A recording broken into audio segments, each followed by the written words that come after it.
Graça e paz, igreja. Graça e paz. Amém. Vão se ajeitando. Abra sua Bíblia em Atos dos Apóstolos. Aleluia. Atos dos Apóstolos.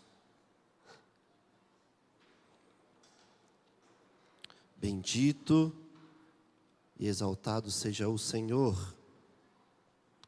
Vocês estão me ouvindo bem? Que bom.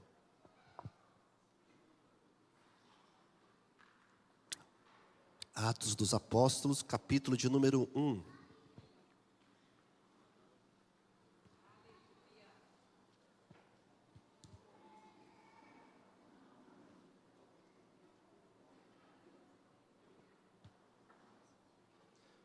Tem gente se ajeitando aí, vamos esperar.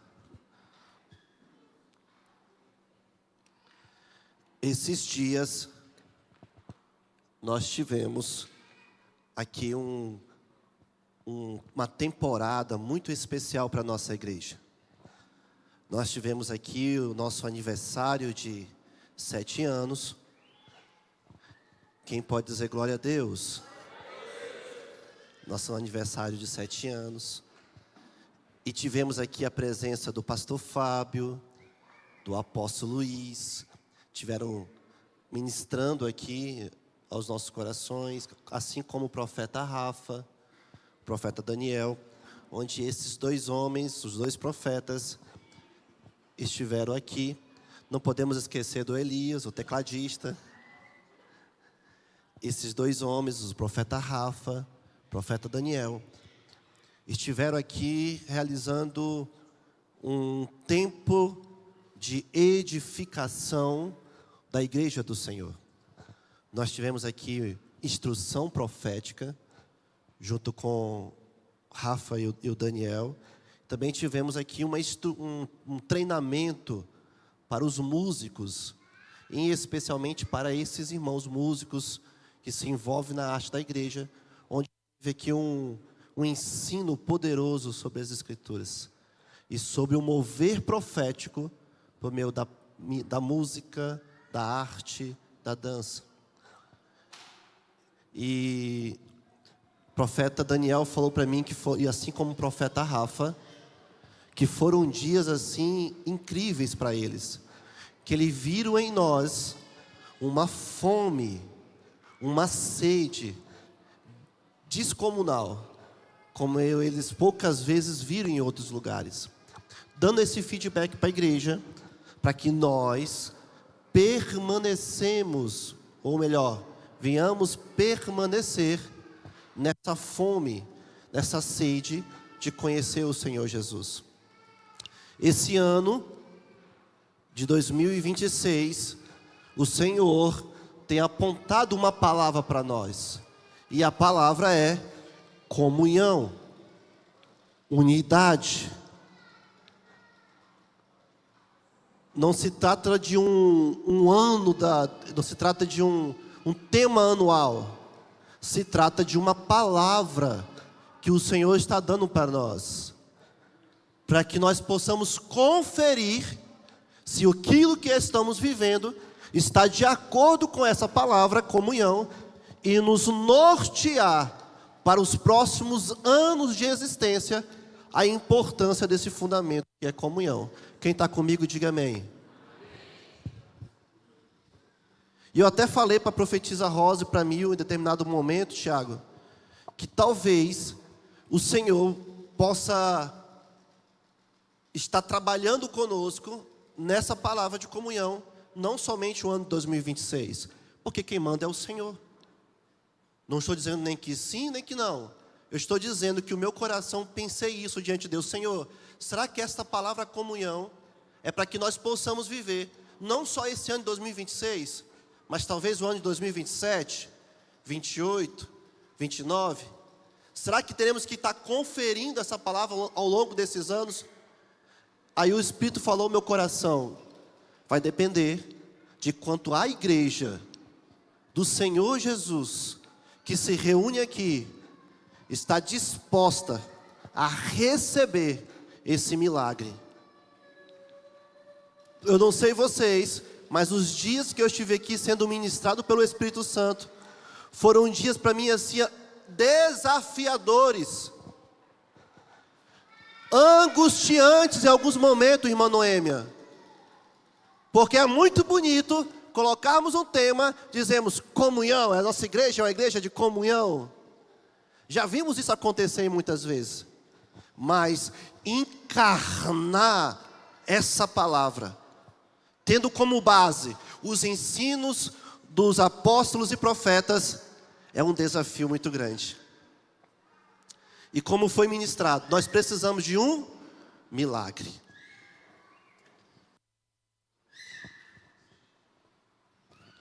Nós precisamos de um milagre. Mas eu sou um homem que aprendeu a viver em milagres. Em milagres. Dia após dia. E iniciando essa temporada, eu gostaria de dar ênfase com vocês neste texto bíblico que vamos ler aqui agora, não só um texto, alguns textos bíblicos que tem como referência a igreja de Atos dos Apóstolos como uma igreja que aprendeu dia após dia a viver unanimemente em comunhão, em unidade no Espírito. Atos capítulo 1, verso 4 ao verso 5.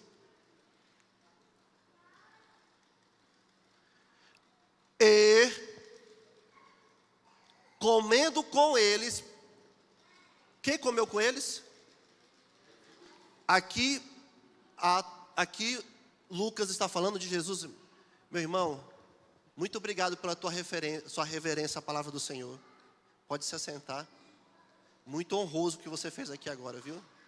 Se eu pudesse, eu ficava de pé com você também. Deus abençoe. Isso fala de um testemunho, irmãos, de alguém que está levando a sério e tem um respeito por essas escrituras. Oxalá, se os nossos corações se encontrarem de pé, como esse irmão fez aqui agora, diante da palavra de Deus. Quem está comigo, diga amém. Amém. Obrigado pelo seu testemunho, meu irmão. Vai fazer sentido com aquilo que eu vou ministrar aqui hoje.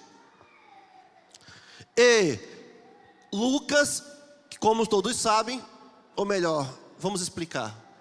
O Evangelho do Senhor Jesus Cristo, segundo escreveu Lucas, é a primeira parte de um tratado, de um documento. O Evangelho de Lucas é a primeira parte, a segunda parte é Atos dos Apóstolos. Quando eu vou ler o Evangelho de Lucas, eu gosto de concluir o Evangelho de Lucas e já engatar no Atos dos Apóstolos, porque é uma continuação. É aquela série onde tem o lado A e o lado B, a parte A e a parte B. Então Lucas, o evangelista, ao escrever Atos, ele começa no capítulo 1 e verso 4. E comendo com eles, quem estava comendo com eles? Muito bem, Jesus determinou-lhes que não se ausentasse de Jerusalém, mas que esperassem a promessa do Pai, a qual disse ele: de mim ouvistes. Porque João, na verdade, batizou com água, mas vós sereis batizados com o Espírito Santo, não muito depois desses dias. Agora eu gostaria que você fosse para o verso de número 14. Primeiro, nós lemos aqui uma instrução de Jesus, uma promessa de Jesus. Verso de número 14 do capítulo 1 de Atos: todos estes perseveravam. Gravem na sua Bíblia e no seu coração: unanimemente. Todos estes perseveravam unanimemente em oração e súplicas com as mulheres e Maria, mãe de Jesus, e com os seus irmãos. Ou em outras versões, com os irmãos dele. Agora eu preciso que você avance para o capítulo 2, por favor. E vamos ler do verso 2 até o verso 3.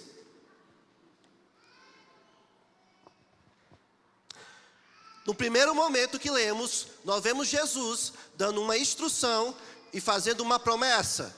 No segundo texto que lemos, nós vemos uma igreja se posicionando. E olha que temos no capítulo 2, no verso 2 ao 3. Ouça.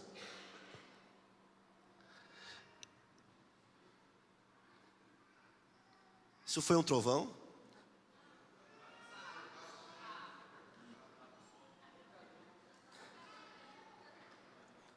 Ouçam.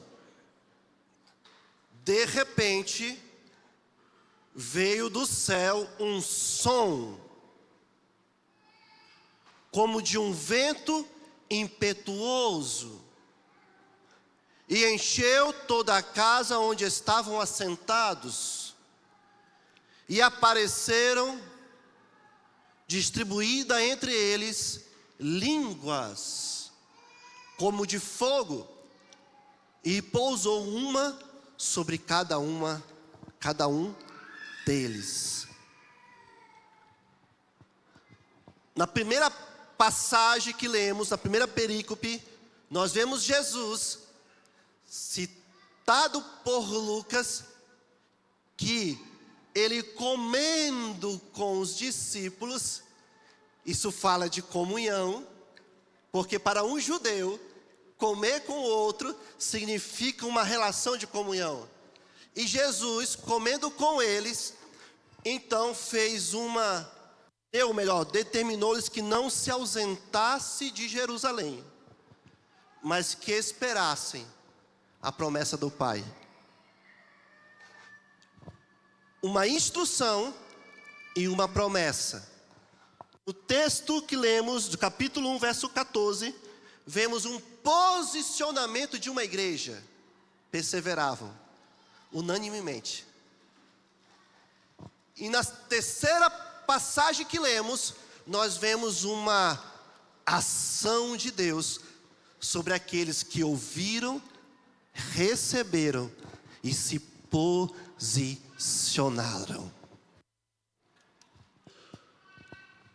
Bem, como eu já disse, o Evangelho de Lucas foi escrito por Lucas, assim como o livro do Atos dos Apóstolos, ou Atos do Espírito Santo.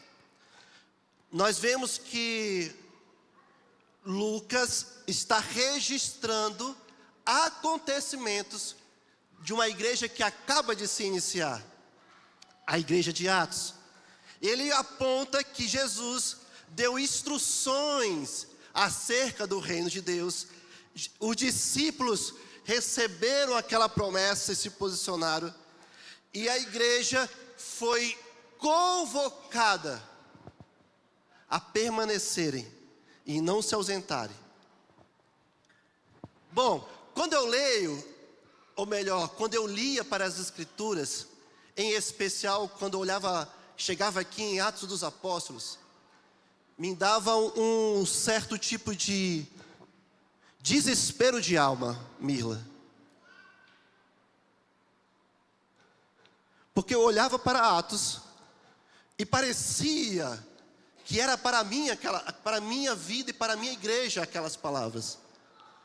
Mas eu não conseguia encontrar em mim mesmo e junto com os meus irmãos uma expressão viva daquilo que estava escrito ali nas Escrituras, em especial na igreja de Atos.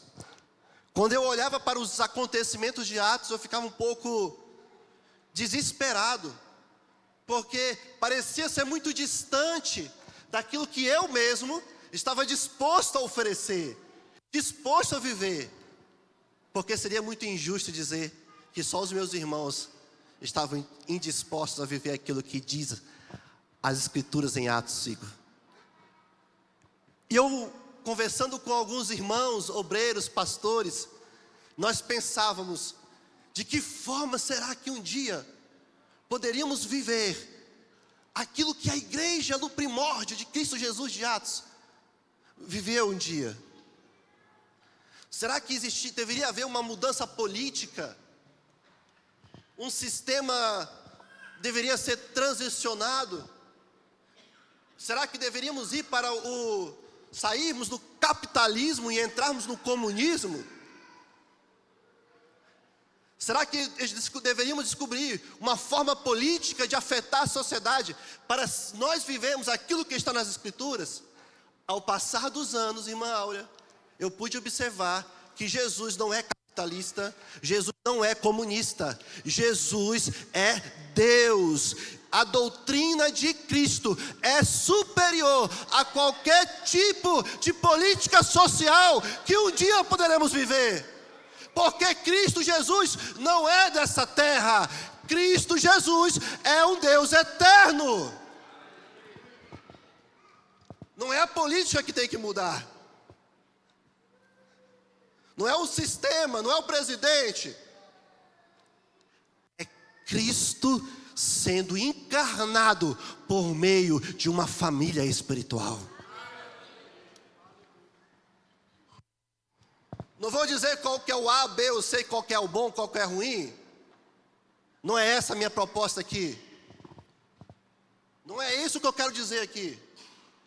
Eu quero dizer para os irmãos que é possível sim trazer as experiências celestiais e vivê-las na terra hoje. É possível, em meio ao mundo totalmente corrompido. Porque quando uma família espiritual, uma comunidade, começa a se posicionar, ela afeta o seu ambiente. E Lucas, aqui, ele estava falando dessa igreja de Atos que tanto eu sonhava. E que eu confesso para os irmãos, eu sinto que eu ainda não alcancei tudo que aquela igreja estava vivendo, mas eu vejo no rostinho de cada um de vocês, e na história que Deus está falando sobre nós, Rocha, que nós estamos experimentando a essência de uma igreja que tinha tudo em comum. Porque esse tornou-se o nosso alvo, esse tornou-se o nosso propósito, esse tornou-se o nosso destino. Ou não?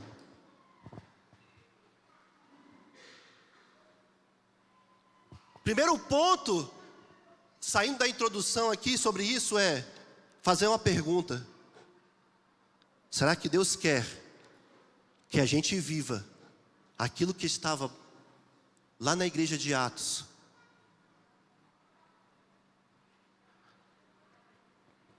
Será que Deus quer que a gente viva isso? Para responder essa pergunta, precisamos fazer uma outra pergunta. Para saber se Deus quer que vivamos isso, precisamos fazer uma segunda pergunta. Deus ainda fala à sua igreja, ao seu povo? Para saber se é para vivermos aquilo que está nas entrelinhas dessa Bíblia, eu preciso primeiro ouvir o que Deus está falando. Porque é bem verdade que muitos, nós já ouvimos isso, talvez os mais maduros, que é uma busca incessante da igreja, de viver aquilo que está nas Escrituras. Há uma proposta eclesiástica, de que é possível viver, sim, as Escrituras no que diz respeito a uma essência de uma igreja. Nós já ouvimos isso algumas vezes. Mas só é possível viver isso se uma comunidade, como eu disse, estiver aprendendo a ouvir a voz do Senhor.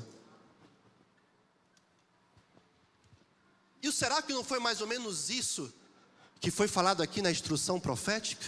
Sobre o ouvir a Deus? Porque eu creio que sim, o Senhor me chama a viver as experiências de uma igreja viva, acordada, sóbria, como a igreja de Atos. Eu creio sim que Deus continua falando ao seu povo a permanecer nas suas palavras, a permanecer no lugar secreto de intimidade. Eu ainda creio em uma igreja que esteja viva, unida, acordada. Eu ainda creio em uma igreja que está vivendo de uma forma tão intensa o evangelho, que parece que pode ser de repente a vinda daquele que subiu aos céus, que está assentado ao trono de Deus, que ainda espera o de repente da vinda do Filho de Deus. Quantos aqui ainda esperam a vinda do Senhor Jesus?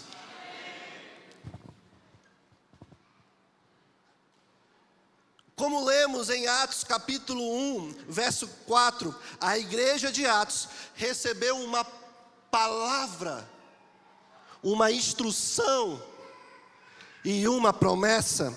Jesus determinou-lhes que não se ausentassem de Jerusalém, mas que esperassem a promessa do Pai, antes do derramamento do Espírito Santo, antes do impacto da glória de Deus no dia de Pentecostes.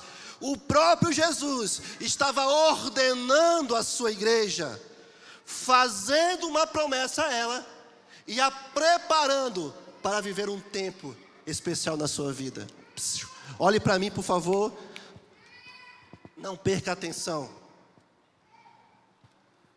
Ali naquela parede, olhe para mim, por favor, para aquela parede ali. Tem algumas palavras, instruções que recebemos do Senhor. Eu gosto de dizer que instruções e palavras compatíveis são como placas sinalizadoras apontando o caminho pelo qual nós devemos caminhar e viver. Quem está comigo, diga amém. Mas escute, por favor. Se nós, como homem coletivo, não encarnarmos aquelas palavras, será apenas um papel e um borrado de tinta pendurado em uma parede, não serve de nada.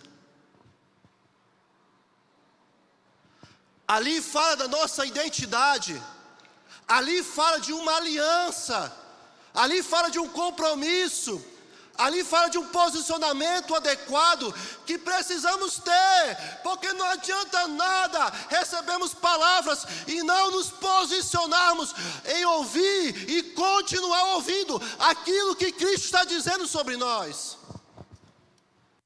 Eu estou falando de um coração, de um só coração, de uma só alma. Como temos aprendido aqui esses dias, não é saudável, não é, como eu posso dizer isso, não é completo, não é satisfatório para Cristo, que apenas um ou outro encarne aquilo que Ele mesmo está dizendo. Há um prazer em Cristo quando uma igreja, uma comunidade, um povo, uma família bate no peito e diz: essas são as minhas palavras e eu irei encarná-la, custe o que custar, porque essa é a ordem, é a instrução, é a vontade de Deus para nós.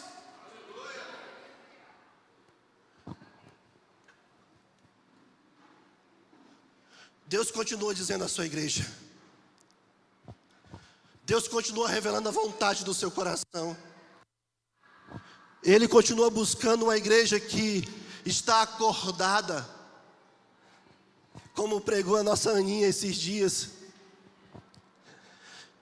que amadurece ao longo do percurso da sua história, e dia após dia ela se compromete e entra em um lugar de responsabilidade para a vinda do seu amado. Isso tem a ver com compromisso, isso tem a ver com propósito.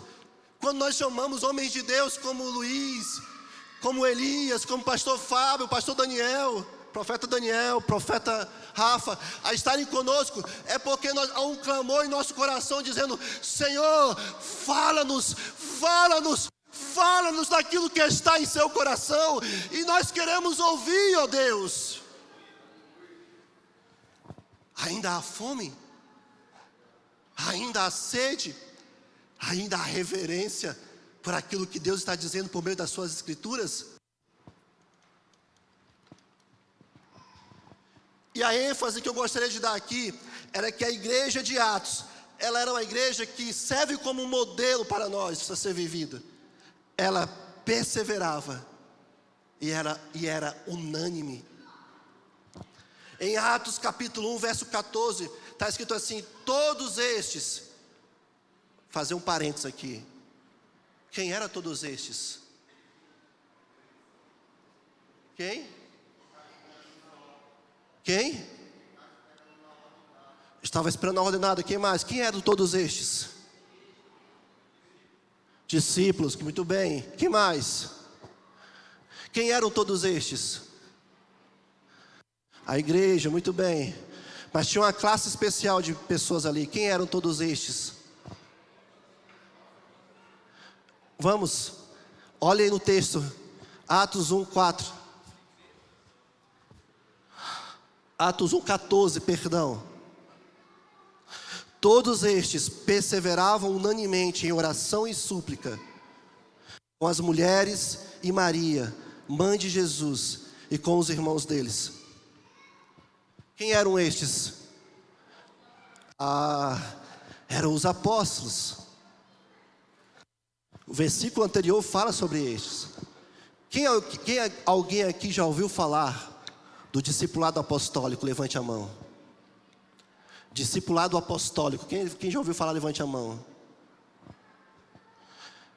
É interessante que quando Jesus começa a falar suas instruções, ele fala aos apóstolos, mas ele não restringe aos apóstolos. Ele fala aos discípulos que estavam próximos deles. E ali naqueles discípulos, além dos apóstolos, tinha a mãe de Jesus, os irmãos de Jesus, tinha homens e mulheres. Segundo as escrituras dizem, que quando Jesus esteve entre os homens após a sua ressurreição, ele conviveu com os homens 40 dias, não aproximadamente, conviveu com os homens 40 dias, contando sobre o reino dos céus, comendo com os homens. E então, após a ressurreição, passados 40 dias, estando com os apóstolos, discípulos, homens e mulheres, Jesus foi assunto aos céus, onde ele fez as promessas que lemos, homem. E então, depois disso, os discípulos foram para um lugar, um cenáculo. Mas em 1 Coríntios, capítulo de número 15, Paulo fala a quantidade de homens e mulheres que estavam reunidos com Jesus durante esses 40 dias. Quem sabe me dizer? Aproximadamente 500 homens e mulheres. Mas nós vemos mais na frente que apenas 120 permaneceram em Jerusalém e foram cheios de poder. Vocês estão comigo? Digam amém. Escute, essa parte é importante. Se aproximadamente 500, segundo as escrituras e historiadores falam, estavam com Jesus, Gabriel, por que só 120 receberam o revestimento do alto?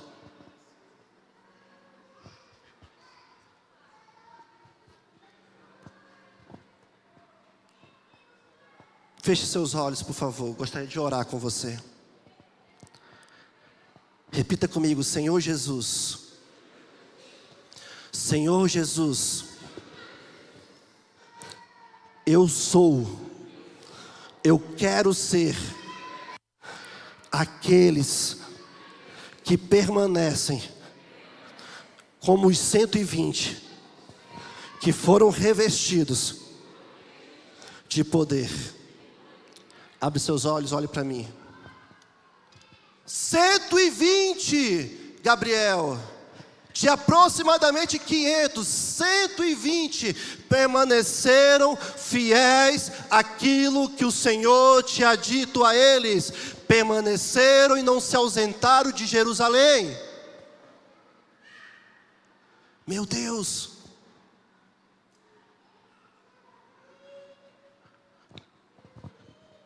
Meu Deus!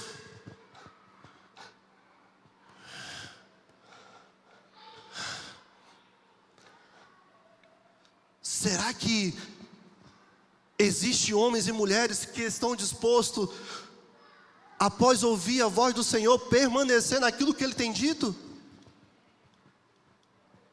Eu digo isso em nosso meio. Será que tem homens e mulheres que não é que tem patente de apóstolo, de profeta, de pastor, homens simples, mulheres simples, que estão dispostos a permanecer naquilo que têm ouvido do Senhor? Será que há jovens, adolescentes, crianças, irmãos e irmãs, idosos, idosas, que estão dispostos a permanecer nas palavras que Cristo tem dito?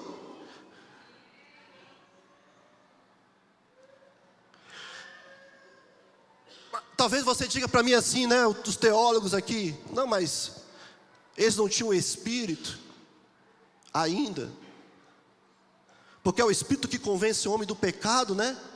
Da justiça, do juízo vindouro.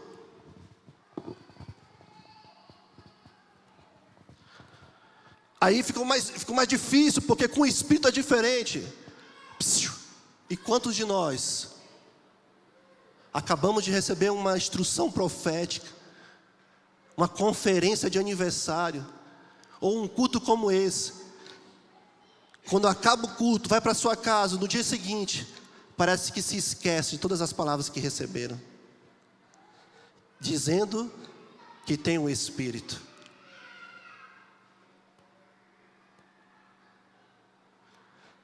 Eu oro para que, em nome de Cristo Jesus, a oração que Jesus fez, para que todos aqui permaneçam nele, em nome de Jesus.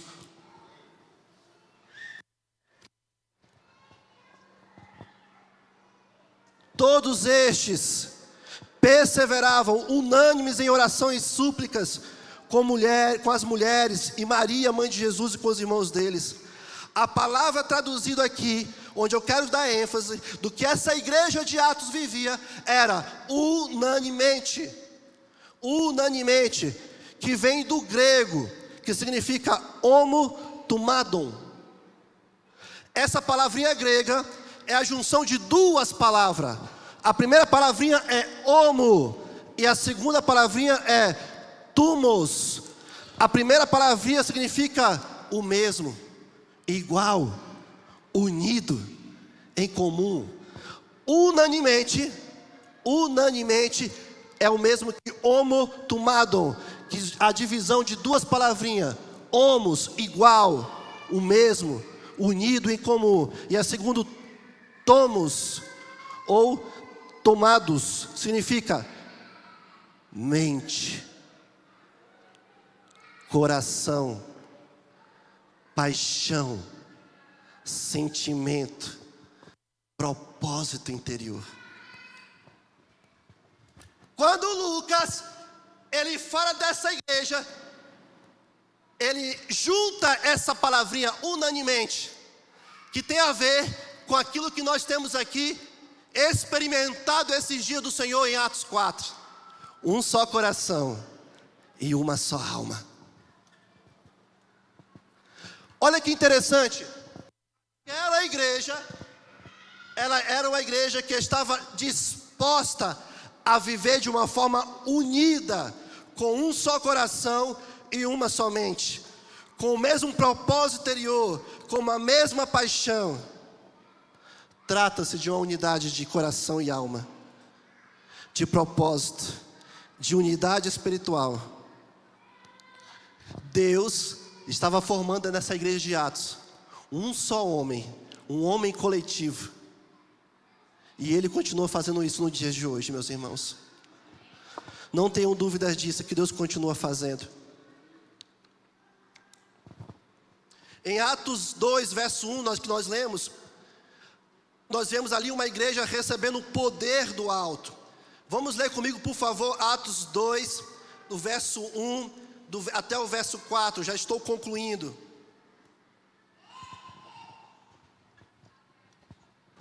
Primeiro vimos aqui Jesus dando uma ordem, uma palavra, ou palavras. Depois vemos Jesus, melhor dizendo, a igreja de Jesus se posicionando de forma unânime. E no terceiro movimento, da mensagem que Deus colocou no meu coração aqui hoje, nós vemos uma ação do próprio Espírito.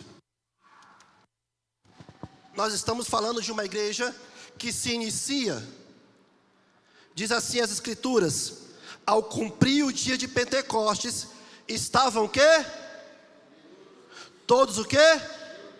Reunidos no mesmo.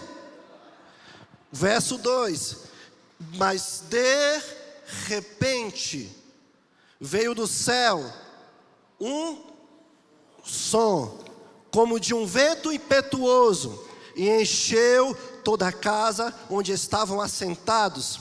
Depois, nós vemos aqui, segura um pouquinho, olhe para mim por favor. Nós vemos nessa leitura que estamos lendo, 4 movimentos do Espírito. 4 movimentos do Espírito. Primeiro, veio do céu um som. Stott chama isso de fenômeno. Vamos continuar lendo. E apareceram, distribuída entre eles, línguas como de fogo. A minha versão aqui diz apareceram. Como é que está escrito na sua? Foram vistas por eles línguas repartidas como de fogo, e repousou sobre cada um deles. Terceiro movimento, todos ficaram cheios do... Eu chamo aqui agora de quarto movimento, e passaram a falar em outras línguas, segundo o Espírito lhe concedia que falasse.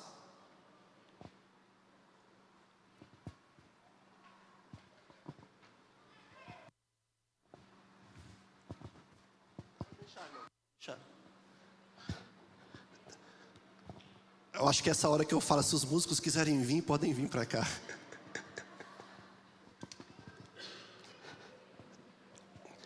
Primeiro movimento de Cristo para a sua igreja é: eu vos dou fundamentos, ordenanças, instruções. Quando Deus fala, uma igreja viva, há uma resposta àquilo que se ouviu. Ao mesmo tempo que Ele dá instruções, Ele dá uma promessa. Quando se tem uma instrução e uma promessa, quando uma igreja tem uma instrução, uma identidade, uma palavra, e tem uma promessa, ela precisa se posicionar. E não é de forma individual, é unanimemente. Quando Deus dá uma instrução, uma igreja se posiciona, e existe um mover do Espírito sobre essa igreja. Quem está comigo, diga amém. Vou falar ainda. Estou esperando os músicos se posicionarem aí. Brincadeira.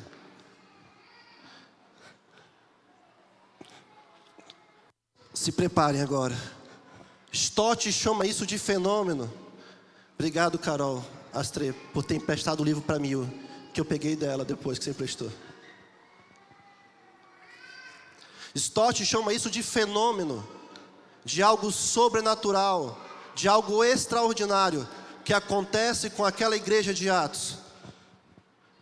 Após elas se posicionarem, unanimemente, um só coração, uma só alma, um só propósito.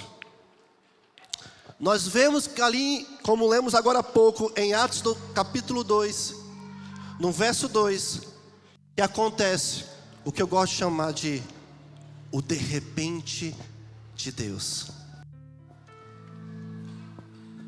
Eu estou lendo um livro emprestado pelo Jonas, do Michael Barroco, que fala sobre o evangelho do cotidiano. Muito bom o seu livro, viu, Jonas? E nesse livro fala sobre que Deus, Ele gosta de operar. Quantos creem nisso? Digam amém. Ele gosta de operar de várias formas. Deus ama operar no extraordinário da vida. Se eu fosse perguntar para algum de vocês aqui, certamente vocês poderiam contar de experiências extraordinárias que tiveram com o Senhor. Eu posso contar. Eu me lembro de uma vez que, eu acho que alguns de vocês já ouviram isso de mim,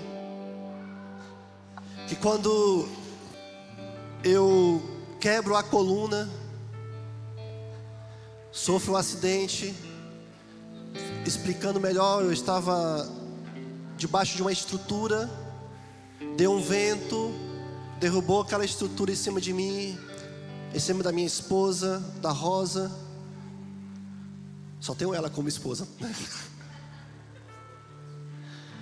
Caiu em cima de outras pessoas. Pessoas quebraram clavículas. Pessoas tiveram pulmão perfurados. Pessoas se machucaram. E nesse dia, no dia 22 de outubro de 2012, aquela estrutura de lona, de ferro, cai em cima de mim. Eu apago e eu, mais ou menos uns 2, 3 dias depois, eu recupero a consciência. E eu de fato estou na cama, onde tinha perdido os movimentos das minhas pernas. E de imediato eu não ligo muito para isso, porque uau, o meu Deus é um Deus do extraordinário. Eu já sei o que Deus quer fazer comigo, suave. Eu pensando comigo mesmo, eu vou sair, Deus vai me levantar da cadeira de rodas, eu vou sair pregando o Brasil inteiro, e curando os enfermos, pregando o evangelho e dizendo: o Senhor cura, Ele é um Deus do extraordinário. Aleluia, igreja.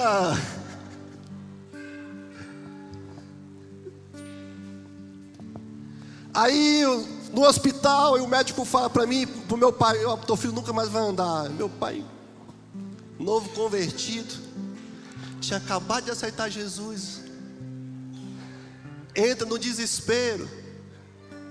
Um homem que fazia tudo errado desde os 12 anos de idade, porque ficou órfão, sem pai e sem mãe, fazia de tudo que era errado, e fica adulto, casa, tem a sua esposa, seus 6 filhos. E então um dia ele aceita Jesus como Salvador, que é o meu pai, estou falando dele. Eu prego o evangelho de Deus para meu pai e minha mãe, eles aceitam a Jesus. Mas quando menos de um mês, Deus vai lá e me coloca na cadeira de rodas. Ele fala assim, quando ele fica sabendo do médico, ele fala: agora que eu vou para o bar, eu vou tomar todas, porque como é que eu vou viver sabendo que o meu primogênito, meu filhinho, está aqui na cadeira de rodas? Diz que ele saiu ali da Unimed, da Rio Madeira. Quando foi para o bar, o Espírito Santo falou com o coração dele: ei, psiu, não é aí que eu te quero mais. Volta, eu tenho um propósito na vida do teu filho. Minha esposa, eu descobri o que realmente significa amor depois que eu ouvi a minha esposa. Depois de uma noite inteira de febre, ela se desfalecida na beira da cama, jogada ao chão, porque ela tinha orado a noite toda por mim. Isso é amor. Mas aí, todo o sofrimento da minha casa, eu falava: não, meu Deus é um Deus do extraordinário, aleluia. Ei, psiu, Ele faz do extraordinário mesmo. Se Ele quiser, Ele faz. Eu já vi fazer. eu vejo fazer todos os dias Deus operar no extraordinário. Eu já orei por pessoas e serem curadas, elas foram curadas. Já expulsei demônio. De vez em quando expulso uns aí, né, meu? De um jeito muito especial. Eu vejo milagres acontecendo, eu vejo Deus operando extraordinário na vida, por meio da minha vida, na vida dos meus irmãos.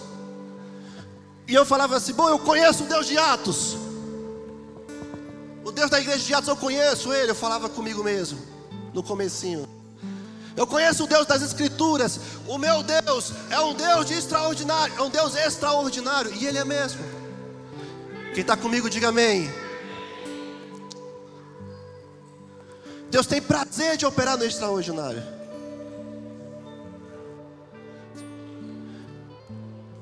E eu lembro que certo dia eu estava esperando o milagre de Deus, chorando, desesperado,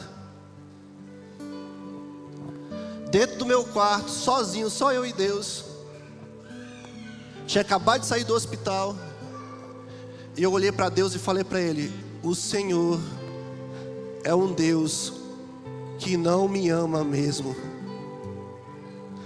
O Senhor me abandonou aqui nessa cadeira de rodas. Eu estava na cama, não conseguia sair da cama para a cadeira. E eu entrei num desespero tão profundo de alma.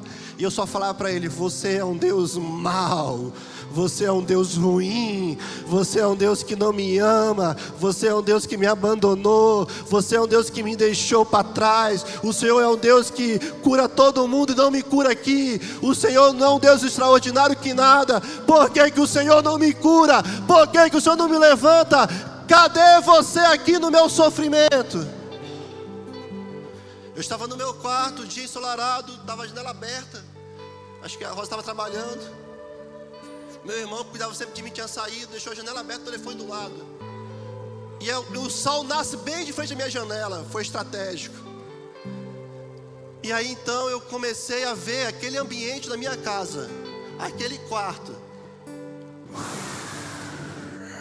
se fechando. Eu sei o que é síndrome do pânico, porque eu comecei a ver aquele quarto ensolarado escuro. Eu comecei a perder a minha visão, não conseguia enxergar mais nada. Meu coração batia aceleradamente, muito forte. E eu sabia absolutamente no meu interior que eu ia morrer ali. Eu sabia, Fafá, que eu ia morrer ali. Eu senti como se eu estivesse morrendo, a minha alma estivesse saindo dentro de mim. Eu suava, eu chorava, eu berrava, eu gritava dentro do meu quarto e dizia: ei! Tem alguém nessa casa, pelo amor de Deus, me tira desse quarto que eu estou morrendo. Eu gritava dentro do meu quarto e ninguém parecia. E eu falava, ao mesmo tempo que eu gritava com alguém, eu falava: eu não te quero mais, Deus, o Senhor me abandonou, cadê você aqui? Eu não sentia nada da presença de Deus ali. Aí de repente, o meu telefone toca. Aí está escrito: Marcos Pai. Aí eu: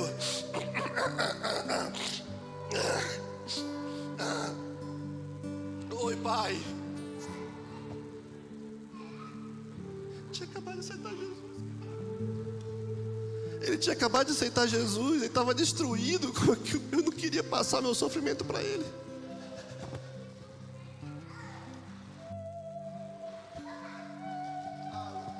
Eu pulei o evento. Eu fiz tudo isso, irmãos. Falei com Jesus. Eu fui no meu telefone, no contato, coloquei 777. Diz que o número da besta é 666, né? Então eu coloquei 777, deve ser o número de Deus. Adicionar contatos, Jesus. Adicionei contato de Jesus, travei o telefone. E aí eu falei com ele todas essas coisas. Liguei para Jesus ali. Aí eu jogo o telefone do lado, em desespero de alma, esperando a minha morte, porque é isso que eu sentia. Meu pai me liga, aí eu falo assim: fala, pai. Aí ele fala para mim assim: filhinho, papai está aqui mexendo com os pneus dele. Meu pai é borracheiro, tá, irmãos? Com orgulho. Ele era, agora não é mais não, agora é sitiante. Mas meus irmãos são. Quase que eu me torno. Aí ele fala para mim: filho, eu não sei onde você está, eu não sei o que você está fazendo, mas Jesus acabou de vir aqui agorinha e falou para ligar para você e dizer que Ele está do seu lado todos os dias e não te abandonou, e que aí onde você está, Ele está ao seu lado, sofrendo junto com você. Papai te ama, beijo e tchau. Ele desliga o telefone, eu olho para o meu telefone, desligo o telefone, olho para o telefone e falo: Jesus respondeu a minha ligação. Ele é um Deus que responde as ligações mesmo. E aquele quarto escuro começou a clarear. E ali eu tive uma experiência com Jesus que jamais na minha vida eu já tive. Eu pude senti-lo, Jane, do meu lado, a presença do Filho, como jamais na minha vida, a história eu pude sentir. Ele é um Deus presente.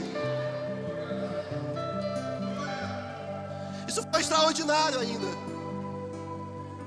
E não era isso que eu queria dizer, porque eu estou indo contra aquilo que eu estou pregando. Mas foi aquilo que o meu pai biológico disse, orientado pelo meu pai espiritual: eu estou com vocês todos os dias da sua vida. Aquele quarto ficou claro. Eu senti a presença de Deus. E eu pude então entender que o nosso Deus é um Deus que realiza sinais, prodígios, maravilha no extraordinário. Mas como o Maico Barroco disse, Deus tem prazer de se revelar na vida ordinária, no teu dia a dia. Qualquer momento, qualquer lugar, Ele gosta de falar, mas há aqueles que precisam ouvir. Precisam ter fome e sede de ouvir. E nós estamos pregando aqui hoje para uma comunidade profética. Ou vocês não são proféticos? Em Atos capítulo 2, do verso 2 a 4, no dia de Pentecostes, eu vejo algo interessante para uma comunidade profética. 4 fenômenos acontecem. Primeiro, eles ouvem um som. E de repente veio do céu um som como um vento impetuoso. Ouve, eles ouvem os discípulos que permanecem unânimes em oração, em súplica, eles obedecendo ao Senhor, ouve aquilo que os céus estão dizendo. Segundo fenômeno acontece, eles veem. E apareceram e foram vistas por eles línguas repartidas como de fogo. Casa profética, família profética, igreja do Senhor, uma igreja que está viva, ela ouve, ela vê e em seguida ela sente. Todos ficaram cheios do Espírito.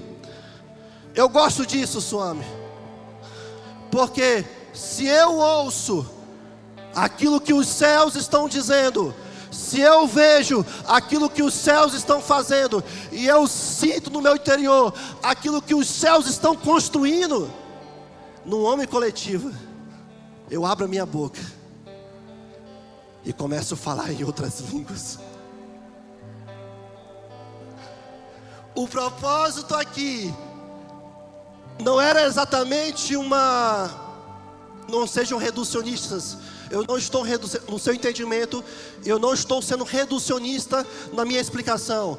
Aqui, o propósito era que houvesse línguas repartidas entre eles, para que nações que estavam reunidas ali próximo pudessem ouvir os homens e mulheres de Deus glorificando os céus.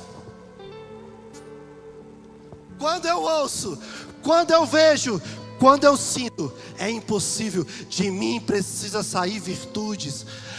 Línguas foram ali, eles foram cheios, batizados com línguas. E então aqueles que estavam em volta começaram a ouvir no mesmo dialeto que eles, aqueles homens glorificando a Deus. E em seguida, um improvável, um apóstolo que mais deu trabalho para Jesus do que qualquer outra coisa, chamado Pedro, começa a pregar a boa notícia, e mais de 3.000 homens se convertem ao Senhor. Fique de pé.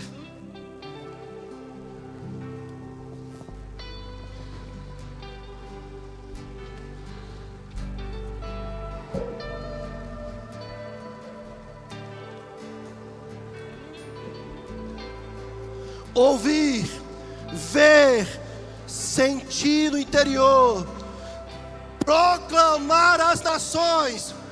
O que aconteceu foi o cumprimento de Joel, dizendo: ei, agora vocês são um povo profético.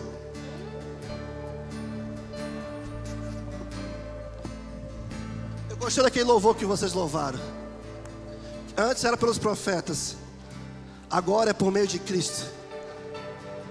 E Cristo se revela às nações por meio de um povo, de um só coração, uma só alma e uma só carne.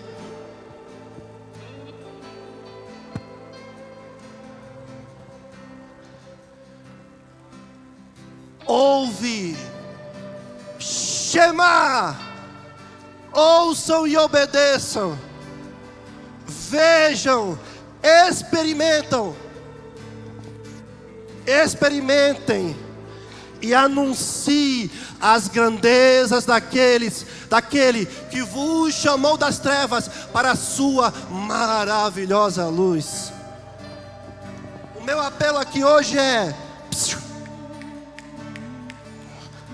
tem instruções dadas por Jesus. Precisamos nos posicionar unanimemente como um só homem, para que se cumpra toda a vontade do Senhor. E a promessa, não mais do Espírito que almejamos, porque hoje o Espírito está conosco, nós temos o Espírito conosco, mas a promessa que proclamamos aqui na ceia do Senhor, o Maranata, o clamor que dizemos: Maranata, ora vem Senhor Jesus. A promessa que Ele virá em toda a sua plenitude e se cumpra, precisa encontrar em nós esse lugar onde ouvimos, onde vemos, onde apalpamos e anunciamos que o Cordeiro está vindo, não mais como o Cordeiro, mas como o leão, para governar todas as nações da terra.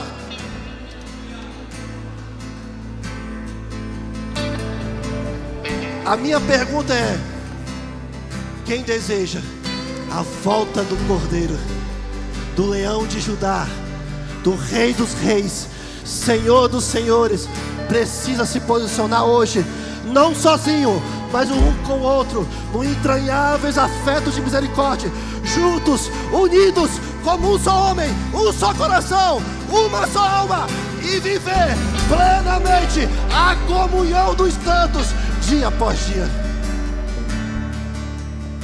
Quantos desejam isso?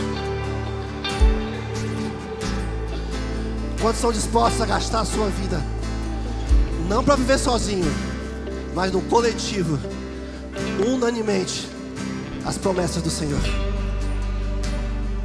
Quantos estão dispostos a permanecer e não se ausentar nas instruções dadas pelo Cristo, até que Ele venha e cumpra toda a sua vontade?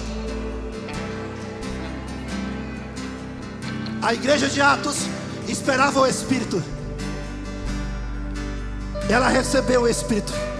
Escute, a igreja de Atos não está nas páginas da minha Bíblia e nem na sua Bíblia. A igreja de Atos continua viva e está aqui hoje. Quando eu olho para você, eu vejo nós participando daquilo que a igreja de Atos começou. E a igreja de Atos continua aguardando a promessa, porque quando lá em Lucas, no finalzinho, quando ele só assunta os céus, os anjos dizem: ei, se acalma, ele vai voltar. Da mesma forma, olha, que vocês estão vendo, ouvindo, vendo e sentindo ele subir, ele voltará para vocês. Vamos orar encerrando?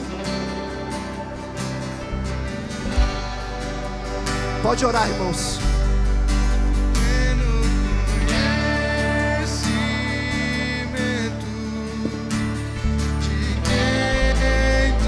Que isso seja uma verdade encarnada em nós.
Permaneço na cadeira de rodas,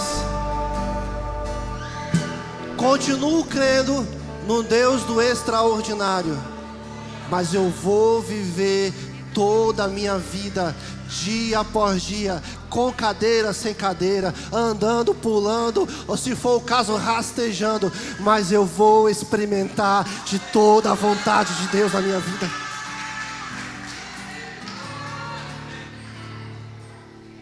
Eu vou experimentar o extraordinário de Deus no dia a dia, olhando para minha esposa, olhando para minha filha, olhando para os meus amigos, e olhando para cada um de vocês, e olhando para nós, nos tornando cada vez mais semelhantes a Jesus. Talvez você esteja desanimado.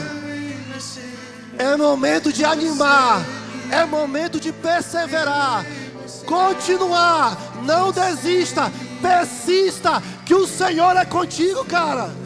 Jesus,